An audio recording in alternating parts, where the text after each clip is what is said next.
Okay, we'll get started. Welcome, everyone. Thank you for joining us for today's Super Bowl 55 media availability with Tampa Bay Buccaneers wide receiver Chris Godwin. To ask a question, please use the raise hand function and we will get to you. We will start the first question from Martenzie Johnson with the Undefeated. Hi, Chris. I had a question about your teammate, Scotty Miller. I was wondering, at what point did you realize how fast he really was? Honestly, I think I want to say it was like a couple days into his first training camp last year. Like I didn't know much about him, and kind of seeing him like move a little bit in OTAs, but to really to really see him move and fly, I think it might have been like a go ball. I was like, man, this kid is fast. Like he's like blazing. And he's just like a little guy too, but like, for something like people can't get their hands on him and he just runs right past them.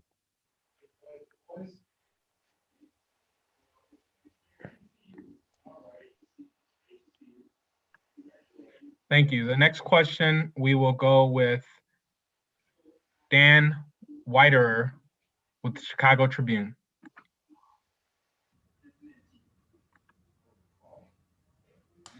Hey, Chris, 6 seconds to go before halftime at Lambeau Field. Both BA and Kevin Garver said they knew when you guys lined up that was going to be a touchdown. I'm wondering what your eyes were telling you and kind of what you saw as that play developed, and then Scotty got outside and made it play. Yeah, I'm not surprised they thought that. Just like knowing like the confidence that they have in us. But like when I lined up, I'm like, one, I was kind of like shocked that they, we're just kind of playing like a regular defense. I thought they're going to play a little bit more like of a prevent style. But then, as soon as the play started, I'm like, all right, I'm running to the middle of the field. Like we all have our zones to kind of go to. And I saw, the middle of the field safety was obviously in the middle of the field. My defensive back, my corner was on me. And then like, there was like another DB in the middle. So it was like three guys in the middle. I'm like, so Mike and Scotty both got to be one-on-one. So I like those chances. And then once I saw the ball thrown and then I saw where Scotty was, I'm like, oh, this is a touchdown. Like, I might even put my hand up like before he even caught it. Like it was a beautiful thing to watch. How do you describe the adrenaline surge given how pivotal of a moment that was in that game? Man, it was insane. I was just like, I was shocked, but I was like excited. It was so wild because like you said, it's a pivotal point in the game. Like there's a big difference, between getting 3 points out of that or no points and getting a touchdown, and extending that lead. And it ended up being very, very crucial for us, leaving that game, man, especially with how it ended. So like that was a very, very big point in the game for us.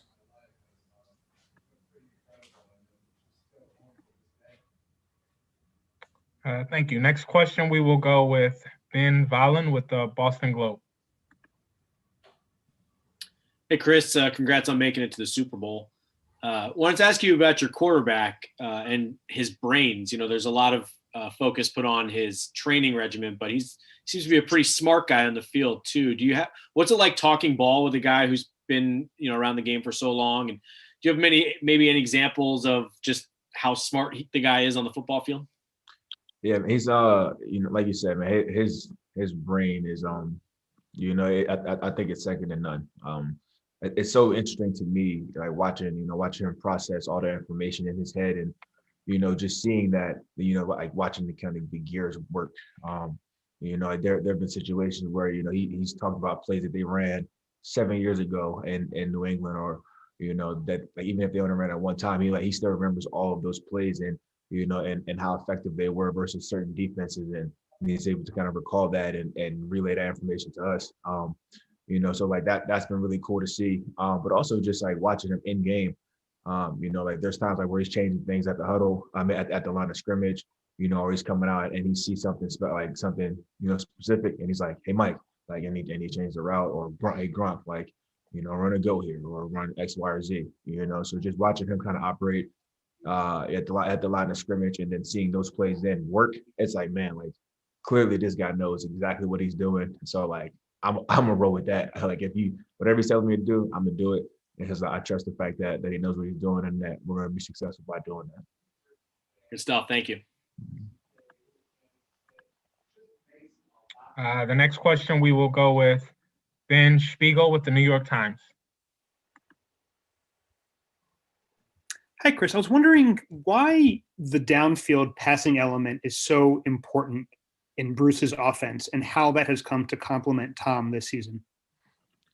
I mean, I think, a vertical passing game is important, for any team. But I think especially in our case, it's because, you have to, have an element to your game to make people respect, the fact that you can do it. If you were, just running the ball all the time, teams will load up the box. If you were just throwing short passes, then defensive backs are sitting on all your routes and driving. And it's going to make it even more difficult for you to be effective. So when you add that deep passing game element to it, it makes defenses play honest. They have to respect the fact that you can throw the ball deep or that you can throw it short or intermediate. They just have to prepare for so many different elements to your game. And then how does that sort of fit Tom over the course of the season? Yeah, I think it's been interesting to kind of like watch that develop. I think that there's like this narrative that Tom doesn't necessarily like to go deep down the field, but I think his thing is he likes to play the odds. He likes to play percentages, and he wants to take the most efficient shot, on the field, whether that's a short pass or a run. He wants to put his teammates in the best position to be successful. And I think you kind of seen that develop over the course of the season and watch the two styles kind of merge. And so now when we're taking more shots, but they're calculated shots. And that's why we've been more effective with those later in the year. Thank you.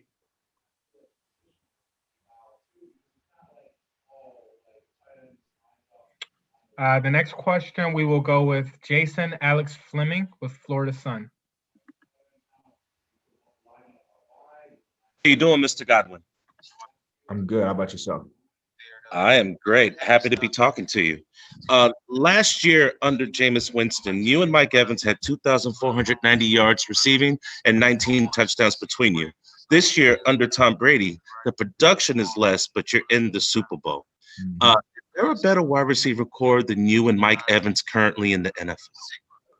I don't think so. I think that, what we did last year was specific for the situation that we were in. The games that we were kind of in called for us to be, to be throwing the ball a little bit more. And I think now we've had more leads and we've had more victories.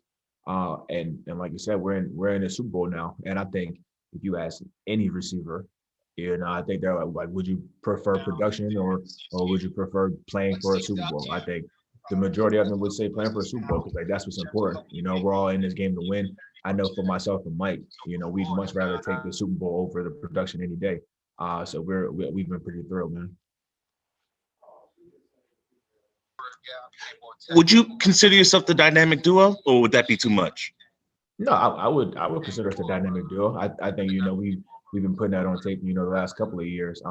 And obviously, Mike is a beast, and he set an NFL record this year.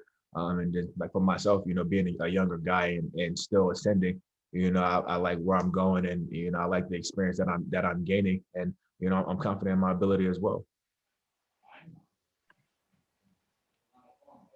Thank you. The next question will go with James Wilson with Sky Sports. Hi, Chris. Thank you for your time. I just wondered if I could ask you about the opposition this weekend, in particular, McCall Hardman. What do you think his strengths are? I think the first thing that comes to mind is, is his speed. They have a ton of guys over there with elite speed, and he's definitely one of those guys. I think you pair that with, just his ball carrier vision, especially in the return game.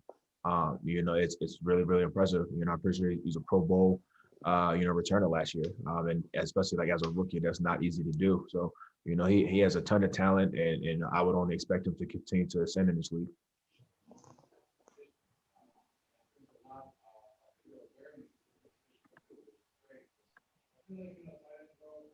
Okay. Next question, we will go with Martin Frank with Delaware News Journal. Hi, Chris. Congratulations on making it to the Super Bowl. I wanted to ask you, you obviously come from Delaware. It's not like a big hot spot for NFL talent or anything like that. How do you think, like growing up there, like going to Middletown High and kind of help prepare you? I mean, obviously in the NFC Championship game, you caught that pass over Darnell Savage, and just if you can kind of describe what the competition was like growing up in Delaware, and you know, your relationship with your parents and kind of how they helped mold you into the player you are. Yeah, man. You know, like you said, you know, there's not many of us from Delaware in the league.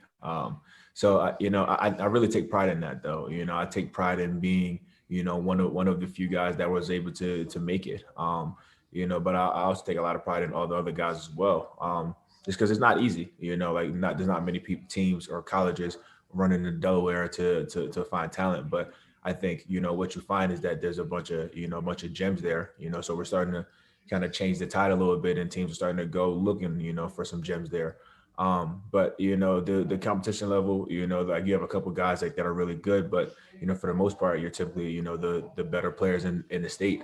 But I think just, you know, the way my parents have, you know, raised me, you know, just always like work hard and to, you know, go out and earn everything, you know, that I get, you know, really prepared me for this opportunity. You know, every level that I've been at, you know, I've kind of, you know, started, you know, and then began to ascend like relatively quickly, you know, up the depth chart and then onto the field. And just having to kind of work for all of that, like I said, has just like really prepared me for this moment. You know, I've never expected anything to be handed to me easy. So when I got to the NFL, you know, my mentality was just to work and just continue to work and, you know, play my role and, you know, and whatever role that is. And as the years have kind of gone on, that role has increased. And, you know, I've been fortunate enough to be put in this position to be able to play a big role for a team that's playing for a Super Bowl now. And that's, you know, that's such a blessing, man. You know, I think the biggest thing for me is, you know, just like letting the kids know, like from Delaware, that, you know, even if you're from a small state like we are, you know, you can do whatever, you know, whatever you put your mind to, you know, whatever, if you dream of playing in the NFL or, you know, any professional league, you know, that dream isn't far out of reach. You know, you got to continue to work hard. Thanks.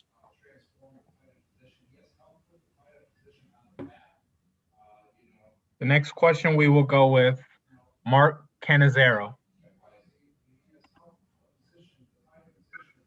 Hey, Chris, this is Mark Canizero from the New York Post. I have two questions for you. One on Tom Moore, your legendary assistant, and another one on Tyrann Mathieu. Can you just talk about Tom Moore and how remarkable it is that a guy that age is still doing this at this time? And what is it about him at his age that allows him to connect with the young players? You know, it's been so awesome having Coach Moore here, man.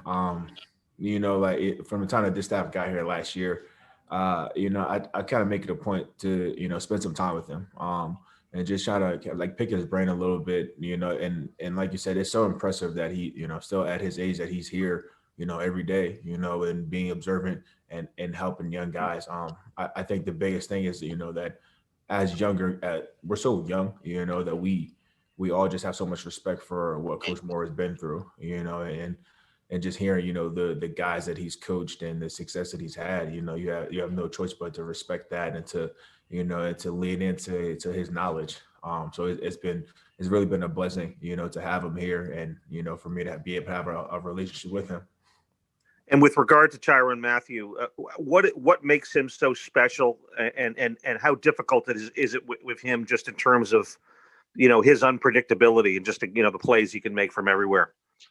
Yeah, man, he's such an instinctual player, man. You know, just as far as as I can remember watching him even back at LSU, you know, he's such a dynamic playmaker and he has a nose for the football. You know, I have so much respect for him, you know, for him and for his game and just how hard he plays, you know, the game of football. You know, so like you say, it's going to be tough, you know, kind of combating that. But you know, I think we're up for the challenge. You know, I think it's going to be a really, really good show, and I think we have a bunch of talented guys, you know, on both sides of the ball, you know, that's going to really make this a tough matchup for both teams. Thanks, Chris.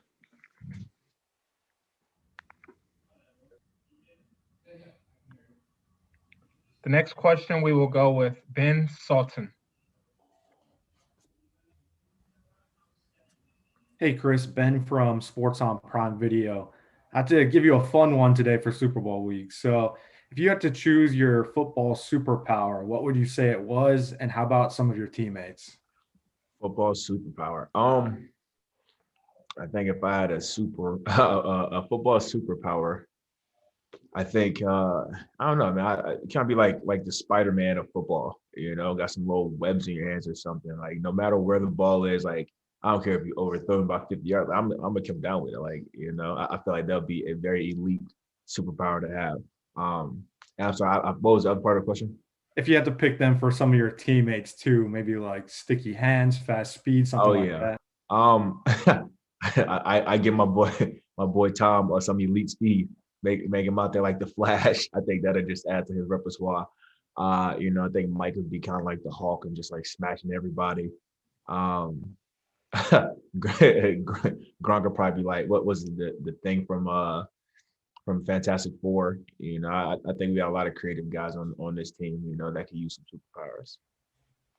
Love it. Have fun this week, man. Yeah, I appreciate you. Have a good one.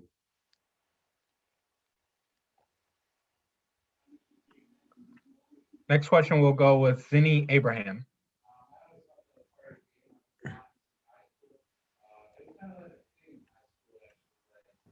Mr. Godwin, Zinni Abraham, Zinni 62 Media. How are you? I'm great. How about yourself? Excellent. What's the difference between catching a football from Jameis Winston as you did last year and Tom Brady this year? I don't know, like if there's a difference in like obviously actually catching the ball. I think that just like their playing styles are different. I think James is a little more of a gunslinger. And Tom's a little bit more I guess conservative, like with the pass like that he throws. I think both have their benefits. I think last year, me and Mike had a ton of yards, with Jameis, slinging it. And that was a lot of fun, and this year, our production is down a bit, but, we're in the Super Bowl now, so I think there's fun in both of them, but I got love for both quarterbacks. Follow up, if I may. Do you look at the changes in offense that were made this year and think, my Lord, if we did that last year, we would have been in the Super Bowl? No, I try not to think about it like that. Each year is a different task, in its own right. You can't just say, if you had, this change here, this change there, that you would automatically be in the Super Bowl. So, this game is way too hard. Teams are way too good. You just never really know how things will play out. So you just kind of take it in stride, take it one game at a time, and just kind of focus on the task at hand. Yeah, thank you.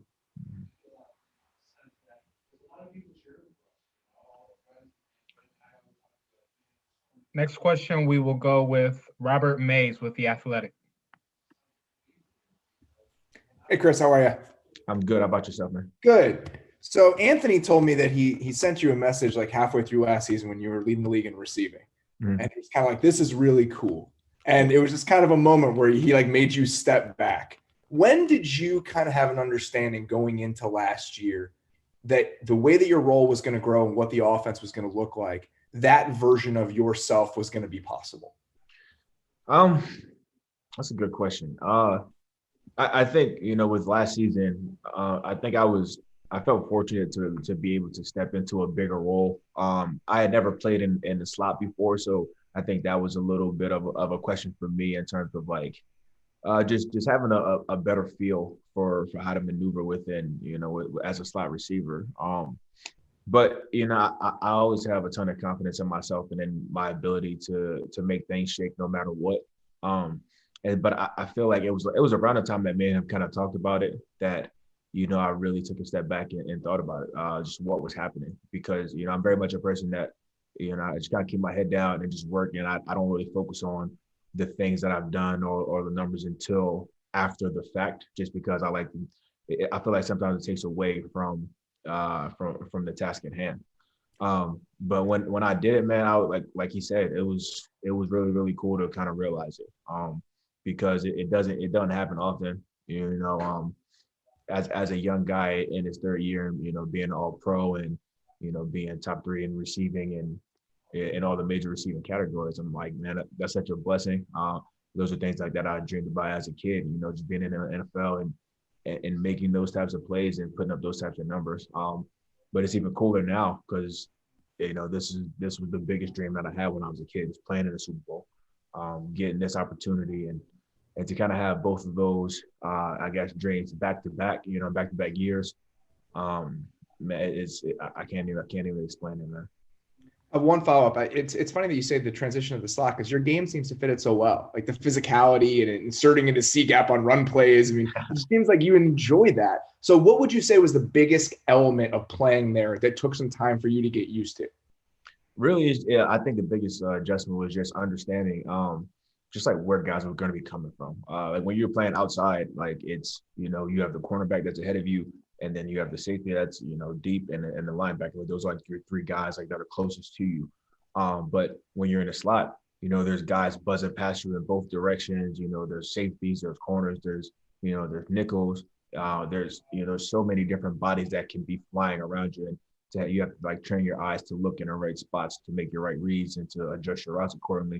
And specifically like in this offense, there's a lot, put on the plate of the slot receiver, not only in the pass game, but also in the run game. So that was something that I kind of, I took it in stride, man. And I take a lot of pride in playing this position, especially in this offense and being a guy that's, helping guys to get lined up or helping guys, on blocking assignments or just being kind of the glue. That means a lot for me. Awesome. Thanks, Chris. Mm-hmm.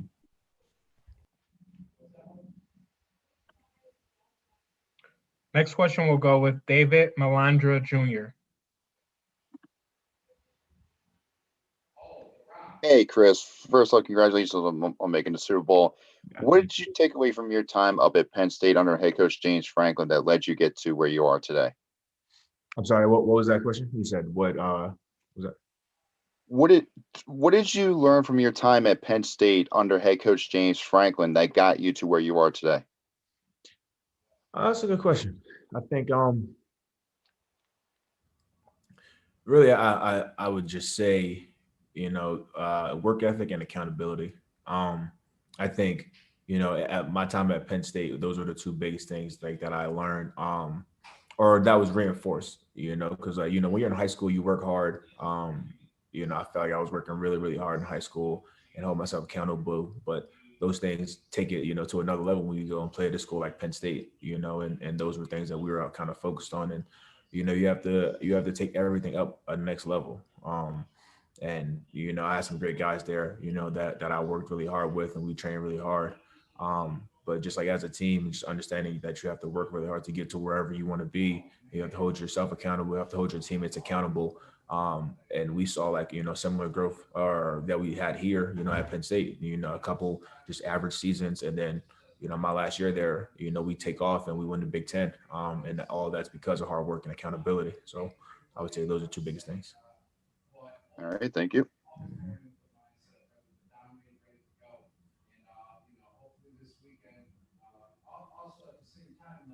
Next question, we will go with Ryan Dunleavy with the New York Post. Hey, Chris, can you hear me? Yes, I can. Hey, thanks. This could be your last game in Tampa. How do you feel about free agency, the franchise tag, and possibly being able to show as good as you are that you can be that good without Mike Evans on the other side, being an unquestioned number one somewhere? I think all that's interesting. I'm very much aware of I guess all of those different possibilities. But I think what I've done this whole season is to not focus on it. Because at this point all of those things are out of my control. But I do know one thing is that I've been blessed to be in this position and we're in a Super Bowl. And so while all those things are later down the road and are problems like that I'll have to address when they come, I'm solely focused on the Super Bowl and on trying to, help my team bring this home because this is what's important. This is why we play the game is to win Super Bowls, win championships. And I'm not going to allow anything, else to steer my focus away from anything but that. And then the no risk it, no biscuit philosophy, Chris. What do you think of that? Just that saying is so unusual. What do you think when you hear that? I like it, man. That's that's BA, man. And that's how he always is. He's an aggressive coach, man, and he believes that if you got to risk it. You got to put something on the line, to get to where you want to be. And as a player, you love stuff like that. You see it in right before halftime of NFC Championship game. We call a timeout and there's 6 seconds left, and you're like, man, let's let's go ahead and throw a go ball and try to get a touchdown before the half, and it works out. I think when you have everybody bought in that philosophy, it can be really fruitful. Thanks, Chris.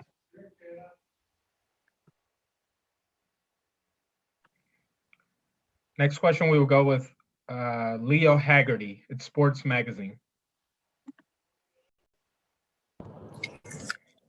Chris, I asked Warren Sapp the last time the Bucs went to the Super Bowl before the game, in one word, describe what winning the Super Bowl would be. He said immortality. What would your one-word answer be? I would say history.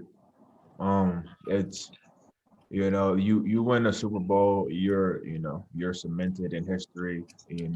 That's something that no one can take from you. But also in this moment, in this Super Bowl with this team playing at home, it would be the first time. It's the first time that the home team, is playing in their or our team's playing in the Super Bowl in their home stadium. But so like for us to actually win that, it would be history, man, and that would be something that a lot of us would be very, very proud of. Chris, when you look around that receiver room, bunch of guys with unique skills, all different players, but the flexibility to play in different spots. Have you ever been involved with a group like that before? No, honestly, I've never been a part of a group that has, been as versatile and as talented as this group right here. You said it perfect. We have so many different guys that are so capable of making big plays for us that, but they're all so different in their own right. And I think that's the beauty of it all, and there's so many guys like they're unselfish. And so we're willing to move around and willing to set things up for other guys to make plays. And also like if you watch, just watch the guys' reactions when other guys make plays, it's not like, like if Mike's wide open and the ball gets thrown to AB and AB scored a touchdown, Mike's gonna be the first person there celebrating with him. When Scotty scored a touchdown right before the half last week, I'm the first person there to celebrate with him. We're all so passionate about winning, and we all care about each other and care about each other's success. That we're all unselfish guys, and I think that's so beautiful. Thanks, Chris.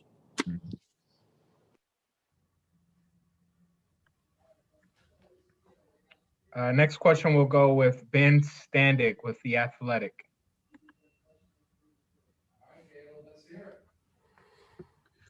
Hey, Chris. Obviously, you guys have had some big wins the last couple of weeks over good teams in New Orleans and Green Bay. But the playoff run started with that game in Washington. You guys were a favorite in that game, kind of an interesting game where they had a random guy at quarterback, not their usual starter. I'm just curious, what from that game do you think you guys took that to help you kind of get where you guys are now? I think the biggest thing was probably just that once you get in the playoffs, man, it doesn't matter how pretty the win is. It doesn't matter how it looks. It could be the ugliest game ever, as long as you win. You win and you advance. And that's kind of been our approach is if we have to throw for 500 yards, we'll throw for 500. If we have to run for 300, we run for 300. Or if you have to have 4 turnovers, we're willing to do that. We're all bought into the same cause. We're all bought into the mentality that we're just trying to win a championship. That I think that was the biggest thing we learned. And I don't know if they were the best defense you guys faced. Maybe statistically they were. Do you recall from the offensive standpoint what was key for you guys that game against a team that had been doing pretty well defensively? That you mentioned 500 yards. You guys were obviously put up a lot of yards. Something from that game that worked for you guys that again sort of helped propel you over these last few weeks. No, I don't necessarily know if it was one thing. Like I said, I think it was just just understanding the grit and determination that was going to have to take to be successful in the playoffs. There's no easy games in the playoffs. There's no easy victories. Everything's earned, and we have to fight for it all. And I think if we realize that if we just fought, if we just continue to stay together and win at it, no matter the cost, I think we're going to be happy with that. Thank you. Mm-hmm. Next question will go with Nate Davis from USA Today. Hey, Chris, I know you've been a little banged up at various points this season. I wanted to kind of ask, talking to Coach MJ earlier, but just about how ways with her PT approach and in other ways, how she's able to help you guys, get back on the field. Yeah, it's it's been really cool working with MJ these last couple of years, man. She's so smart, but also she's so passionate about what she does. She just wants to help us in any way that she can. And her and AP they've been doing a really good job of just structuring things for us. Not only like in the weight room, but also with PT to help us get on the field better. I know like there's a lot of guys that work with her to get their bodies right, and all of those things are very important for us because try to be the best that we can be physically, moving really well, but also being strong.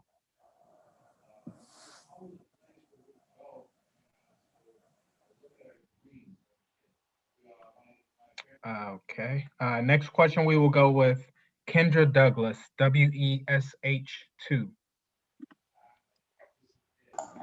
Hey, Chris, I have a lighthearted question. Of course, the whole thing been going around has been the goat versus the baby goat or the kid. For you right now, working with Tom Brady, and seeing Patrick Mahomes come up, can you talk a little about is it true? Is it a thing that we're going to see moving forward this year? Yeah, I think that that argument is pretty accurate. Obviously, Tom's the GOAT, but I think it's pretty clear that Patrick is he's going to be one of if not the leader of the new generation of quarterbacks. And so it's going to be really cool to not only see but to be a part of. It's going to be a really fun matchup.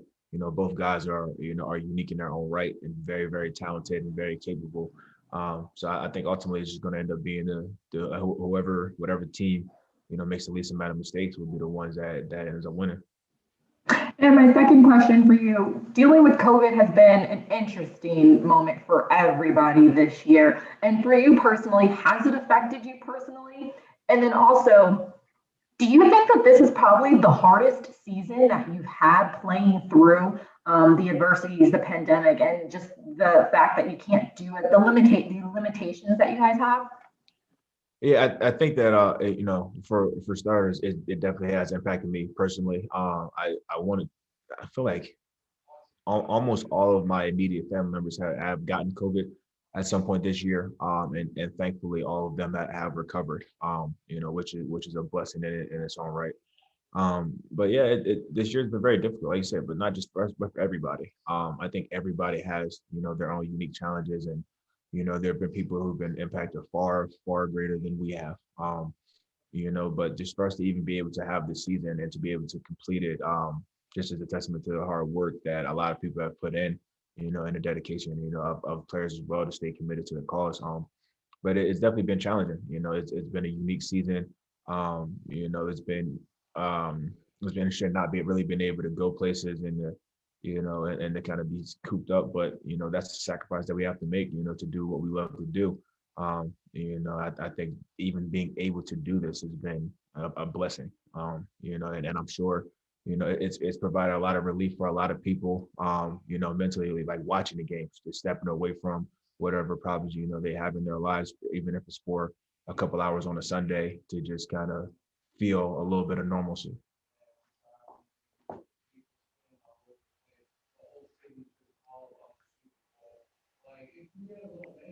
Next question will go with Roderick Kierton.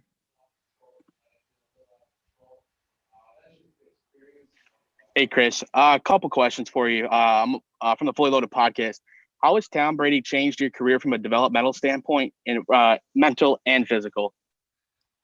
I think the biggest thing, I would say just mentally, just the approach to the game, just understanding just how to be more effective and efficient, just in game planning and attacking defenses and attacking, defensive backs leverage and stuff like that. It's been cool to see, and also cool to be a part of because he's so smart and he has he has so much information in his head that he's able to recall, at any moment.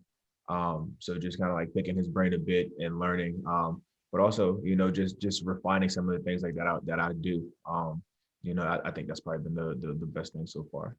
And what has Tom brought to your team, the Bucs, this past 2 weeks? Being that he's been to many Super Bowls, is he giving you guys tips? Does it just keep plugging along, or how does he brought his mentality to you guys the last couple of weeks? It's a little bit of both. It's a little bit of keep plugging along, but also just him giving us tips on how to approach these 2 weeks, and specifically, this next week coming up. Just because there's so much surrounding the game, there's so much hype. But even like on game day, it's a long day. Especially with COVID, right? We're not able to leave the hotel, so we'll have to kind of temper our emotions, not get too hyped too fast. Even when we get to the field, it's a longer pregame, longer halftime. We just gotta be in control of our emotions and to not peak too soon. Being that it's a long day, I think that's probably the biggest thing that he's gonna emphasize to us is, just staying in a moment and not getting too far ahead of ourselves. Awesome. Thank you. Good luck. Yep. I appreciate you.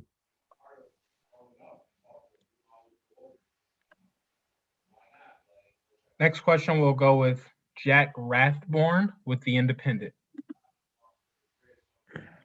Hi, Chris. Jack here away from London, England, The Independent. Pleasure to speak to you. Nice. Yeah, nice to talk to you. Just got a couple of questions really about your development this season alongside Tom. I wanted to know what the differences were between your expectations and the reality of working with Tom, and what was also the most demanding nature of this season working together. I think my the expectation was just that he was just this guy that's like a stiffler. He's gonna come in and he's just like ball, very hard on everybody. Forcing everybody to rise up to his expectations. Just kind of some of the things like that that's kind of portrayed in the media. But the reality of it was, he was surprisingly very down to earth. Even from the first time that we met, his biggest thing was just proving, to his teammates, and earning our respect. When I heard him say that, I'm like, man, this I can already tell this is going to be different. Somebody that is the greatest of all time, and so as accomplished as he is, he's like, man, I just want to earn you guys respect. I'm like, well, you already got it right now. But that maintained throughout the season. And he's been a great teammate. He's been somebody that at any moment, any guy, offensive, defense, especially if you're going to ask him any question, and he's there to answer. He's really the ultimate team player, and all he wants to do is win. So just from my perspective, he has all the respect in the world from me. And he's been so generous to me as well, in terms of just passing along the information that he has. He doesn't shy away from that. Anytime something's wrong, he come talk to you about it. Man to man, hey, this how we got to be better. This how we got to fix it. And I just have so much respect for that, as I know a lot of guys do as well. Thank you.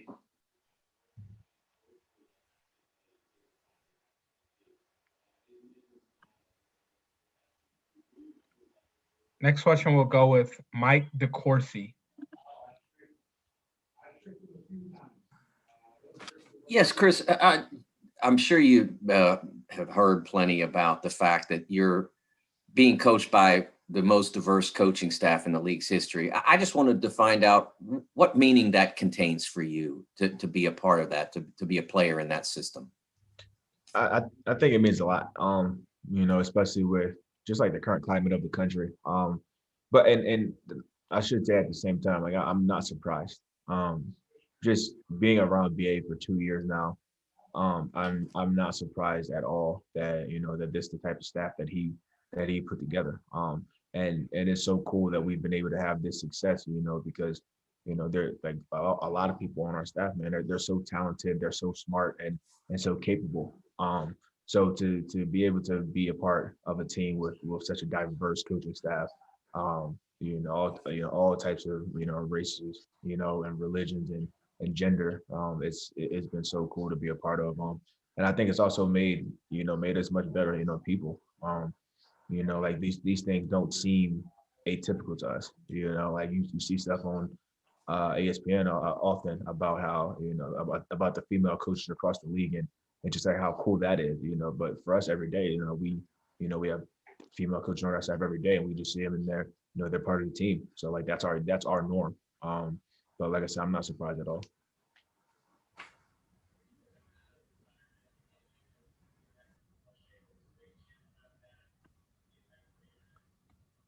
Next question will go with Rob Mady with the AP.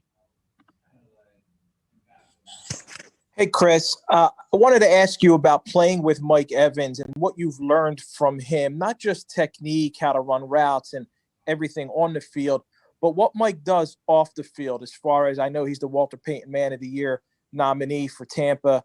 What you've learned from him on how to conduct yourself off the field and give back to the community too as well.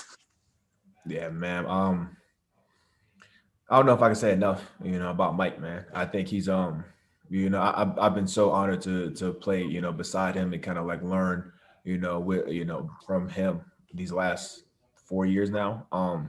And like you said, as much of a beast as he is on the field, he's a greater person off the field. He's so charitable, like with his time, and his money. He's impacted so many people's lives off the field, and in Tampa, and in his hometown. That I know there's a lot of people out there that are very thankful for that there's a Mike Evans out there. And just for me personally, just seeing that, it helps teach you, about the bigger picture. We're here to play ball and to do our job. But kind of what comes with that, is this responsibility, to be able to give back and to help those that are around us. And, just kind of like watching him and seeing, how generous he is, it's made me want to be, that, what I'm doing, but also more. Try to touch as many people's lives as possible, try to be a positive impact on people's lives, try to be a light in someone's life. I feel like that's very important. And like, that's something that I'm looking forward to continue to be able to do as my career, continues to progress. I think that that's something that's very, very important and something that I've learned from Mike. Thank you.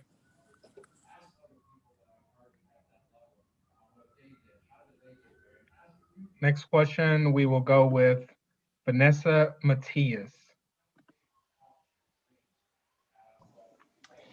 Hey there, I'm here from NFL Canada, and I just wanted to know what your favorite thing is about Canada, and if you could possibly answer that in your best Canadian accent. Wow.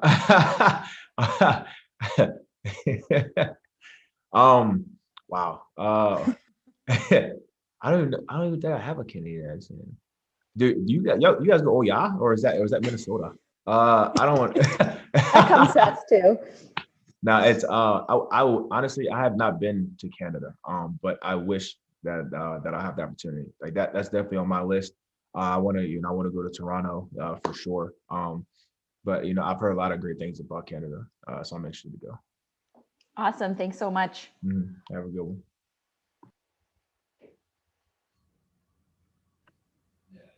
Next question, we will go with Anthony Amy with the Black News Channel. Hey, Chris, congratulations and thanks for your time. Spoke with Coach Arians a little bit earlier, and he mentioned the word he used was pissed that Byron Leftwich did not even get an interview this year for a head coaching opportunity. Do you all, as his players, feel that same pain? And also, do you all as players discuss, the coaching cycles and the lack of opportunities for seemingly very qualified Black head coaching candidates? Yeah, we definitely discuss some of the things at times. And I'm with BA, man. It's it definitely can be frustrating, especially because we know just how talented and how capable Byron is. He's done a phenomenal job these last 2 years of not only calling plays, but just being someone that the players can kind of rely on and someone that the players can trust. He's been the same guy day in and day out, and he has a unique perspective because he played quarterback in this league, and he played for a bunch of years. And so as a player, you have nothing but respect for a guy that's done it. He definitely understands, the things that we go through as players, so he's so relatable in that way.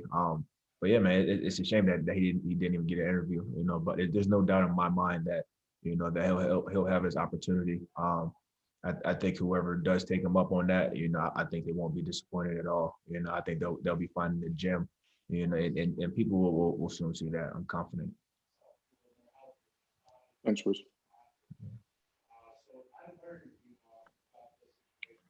This will now conclude our media session for the day. Thank you, Chris, and everyone for attending. Yep. Thank you, guys. All you guys stay safe.